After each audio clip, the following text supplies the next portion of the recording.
എല്ലാ ഭക്തജനങ്ങൾക്കും കതിർവേൽ മുരുകൻ യൂട്യൂബ് ചാനലിലേക്ക് ഒരിക്കൽ കൂടി സ്വാഗതം. എൻ്റെ ചാനൽ ആദ്യമായിട്ട് കാണുന്ന ഭക്തജനങ്ങൾ ചാനൽ ഒന്ന് സബ് ചെയ്യുക. ജ്യോതിഷപരമായ എന്തെങ്കിലും കാര്യങ്ങൾ അറിയാനുണ്ടെങ്കിൽ ഈ നമ്പറിൽ വിളിക്കുക. നിങ്ങളുടെ പ്രശ്നങ്ങൾ ഓൺലൈനായി കബഡി വെച്ച് പ്രശ്നങ്ങൾ നോക്കി പരിഹരിച്ച് തരുന്നതായിരിക്കും. കാര്യത്തിലേക്ക് കിടക്കാം. അതായത് അശ്വതി നക്ഷത്രക്കാർ. ഈ അശ്വതി നക്ഷത്രക്കാരുടെ ഒരു ഏറ്റവും വലിയൊരു പ്രത്യേകതയാണ് സാമ്പത്തികം കടം കൊടുക്കും. അതായത് ഇവർ മിക്ക ആൾക്കാർക്കും കടം കൊടുക്കും, പക്ഷെ അത് തിരിച്ച് കിട്ടത്തില്ല. ചില ആൾക്കാരൊക്കെ സാമ്പത്തിക ഇടപാടുകളിൽ നല്ലപോലെ നിൽക്കുന്ന ആൾക്കാരുകളും ഉണ്ട്. പക്ഷേ അശ്വതി നക്ഷത്രക്കാർക്ക് 2026 ഏകദേശം ഈ 2026 അവരുടെ വർഷഫലങ്ങൾ ഞാൻ പറഞ്ഞിരുന്നു. എന്നാൽ കുറേ ആൾക്കാരുടെ കാര്യങ്ങൾ നടന്ന് കുറേ ആൾക്കാരുടെ കാര്യങ്ങൾ നടക്കാനുണ്ട്. പക്ഷേ ഇവർക്ക് ഇപ്പോഴും പ്രതിസന്ധിയും തടസ്സമായിട്ട് നിൽക്കുന്നത് സാമ്പത്തിക ഇല്ലായ്മയാണ്. അതായത് വരവിൽ കൂടുതൽ ചെലവാണ്. കടബാധ്യതകൾ കൂടി വരുന്ന അശ്വതി നക്ഷത്രക്കാർക്ക് ഇവർ എന്ത് ചെയ്താലും സാമ്പത്തിക ലാഭം കിട്ടുന്നില്ല. പറയുന്ന വഴിപാടുകളും കാര്യങ്ങളൊക്കെ ചെയ്യുന്നുണ്ട്. എന്നാൽ മാറ്റം ഉണ്ടെന്ന് ചോദിക്കുകയാണെങ്കിൽ ഇവർക്ക് മാറ്റമുണ്ട്, എന്നാൽ മാറ്റം ഇല്ലെന്ന് വേണമെങ്കിൽ പറയാം. 100-ൽ 80% അശ്വതി നക്ഷത്രക്കാരുടെ കാര്യങ്ങൾ വീണ്ടും ശരിയാകുന്നുണ്ട്. അല്ല, ഏറ്റവും വലിയൊരു പ്രതിസന്ധി എന്ന് പറഞ്ഞാൽ സാമ്പത്തിക നഷ്ടം തന്നെയാണ്. അതായത് എത്ര സാലറി കിട്ടുന്ന സമയത്താണെങ്കിലും അശ്വതി നക്ഷത്രക്കാർക്ക് സാമ്പത്തിക ലാഭമില്ല. അതായത് നഷ്ടങ്ങൾ ഇങ്ങനെ അവരുടെ ജീവിതത്തിൽ വന്നുകൊണ്ടിരിക്കുന്നത്. അപ്പോൾ സാമ്പത്തിക നഷ്ടം അശ്വതി നക്ഷത്രക്കാർക്ക് മാറാനും സാമ്പത്തിക ലാഭം ഉണ്ടാകാനും ഇപ്പോൾ നിൽക്കുന്ന ജോലിയിൽ നിന്നും പുരോഗതികളായിട്ട് പുതിയ ജോലിയുടെ കാര്യങ്ങൾ വരാനും സാമ്പത്തിക ലാഭം, അതായത് നിലവിൽ നിൽക്കുന്നിടത്ത് സാലറി ഒന്നും കൂട്ടുന്നില്ല, പുതിയ ജോലി അന്വേഷിച്ചിട്ടാണെങ്കിൽ കിട്ടുന്നില്ല. സാലറി കിട്ടുന്ന സമയത്ത് 100 കൂട്ടങ്ങൾ 100 കടങ്ങൾ പെരുകുന്നു. ഒരു ഉദാഹരണത്തിന് ഒരു വീട് കഴിഞ്ഞ് പോകാനായിട്ട് എല്ലാ കാര്യങ്ങളും അവിടുത്തെ ഗ്രഹനാഥൻ തന്നെ നോക്കണം, അല്ലേ?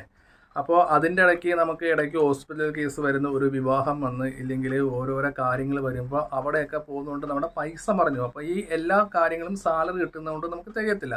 അപ്പം നമ്മൾ ഈ അശ്വതി നക്ഷത്രക്കാർ എന്ത് ചെയ്യും? അടുത്തടുത്തുനിന്ന് കടം മേടിക്കാം. അപ്പോൾ അവിടെയും കടം കൂടുവാണ്. വീണ്ടും നമ്മൾ കടം മേടിച്ച സമയത്ത് ഈ സാലറി കിട്ടുന്ന സമയത്ത് വേണം എല്ലാവർക്കും ഇത് തിരിച്ചു കൊടുക്കാൻ വേണ്ടി. അപ്പോൾ അങ്ങനെ പറ്റാതെ കടയെ പറ്റുകൂടുന്നു. അപ്പോൾ അങ്ങനെ പല വിധത്തിലുള്ള സാമ്പത്തിക ബുദ്ധിമുട്ടുകളാണ് അശ്വതി നക്ഷത്രക്കാർ ഇപ്പോഴും നേരിടുന്നത്. അപ്പോൾ ഇവത്തിൽ നിന്ന് എങ്ങനെ നമുക്ക് മോചനം നേടാം? ഏത് വഴിപാടുപരമായി ബന്ധപ്പെട്ടാണ് നമുക്ക് ക്ഷേത്രത്തിൽ ചെയ്യേണ്ടത്? അതിനെക്കുറിച്ച് വിശദമാക്കി തരുന്നതാണ് ഈ വീഡിയോ. ആദ്യം അശ്വതി നക്ഷത്രക്കാർ ചെയ്യേണ്ട കാര്യം, നിങ്ങളുടെ വീടിൻ്റെ അടുത്തുള്ള ഒരു ക്ഷേത്രത്തിൽ ആൽമരം ഉണ്ടാകും. ഈ ആൽമരത്തിന് അമ്പലത്തിൽ പോകുന്ന സമയത്ത് അവിടുത്തെ പ്രധാന ദൈവതയെ തൊഴുന്നതിനിപ്പുറം തന്നെ നമ്മൾ ആൽമരത്തിന് 7 പ്രദക്ഷിണം വെക്കുക. 7 പ്രദക്ഷിണം ആൽമരത്തിന് വെക്കുക. അത് സാധാരണ രീതിയിൽ നമ്മൾ തൊഴുത് നമ്മുടെ കയ്യിൽ എണ്ണം പിടിച്ചാൽ മതി. 7 പ്രദക്ഷിണം ആൽമരത്തിന് വെച്ചതിന് ശേഷം അശ്വതി നക്ഷത്രക്കാർ പ്രധാന ദേവൻ, അതായത് ആ പ്രധാന ദേവനിലേക്ക് ഒരു ഭാഗ്യസൂക്ത മന്ത്ര അർച്ചന നടത്തുക.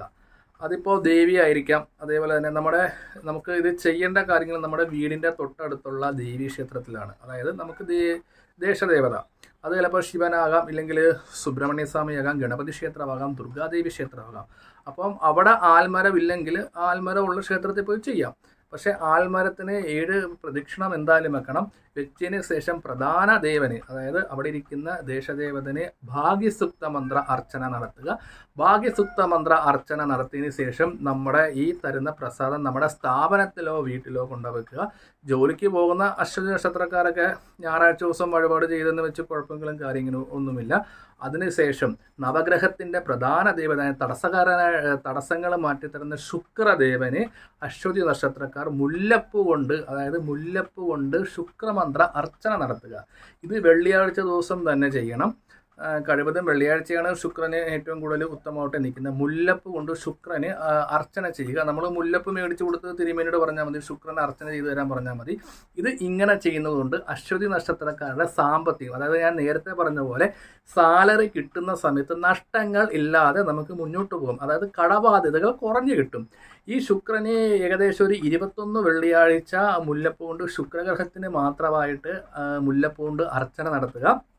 മുല്ലപ്പ് കിട്ടിയില്ലെങ്കിൽ സാധാരണ നമ്മൾ അർച്ചന ചെയ്താൽ മതി. അതായത് ഉദ്ദേശിക്കുന്ന സാധാരണ അർച്ചന എന്ന് പറഞ്ഞത് നമ്മൾ സാധാരണ പൂക്കളെ കൊണ്ട്, മുല്ലപ്പ് കിട്ടിയില്ലെങ്കിൽ വെള്ളപ്പൂ കൊണ്ട് നമുക്ക് അർച്ചന ചെയ്യാം. പക്ഷെ മുല്ലപ്പൂ എന്ന് പറയുമ്പോൾ ഒരു പ്രത്യേക രീതിയിലൊരു ഭക്ഷ്യമുണ്ട്. അപ്പം അശ്വതി നക്ഷത്രക്കാർ 21 വെള്ളിയാഴ്ച ശുക്രഭഗവാനെ പ്രീതിപ്പെടുത്തുക. സാമ്പത്തിക നഷ്ടം ഉണ്ടാകത്തില്ല, സാമ്പത്തിക ലാഭം ഉണ്ടാകും. അപ്പോൾ വീഡിയോ ഇഷ്ടപ്പെട്ടെങ്കിൽ ലൈക്കും ഷെയറും ചെയ്യുക. ഞാൻ മറ്റൊരു വീഡിയോയിൽ വരുന്നതാണ്.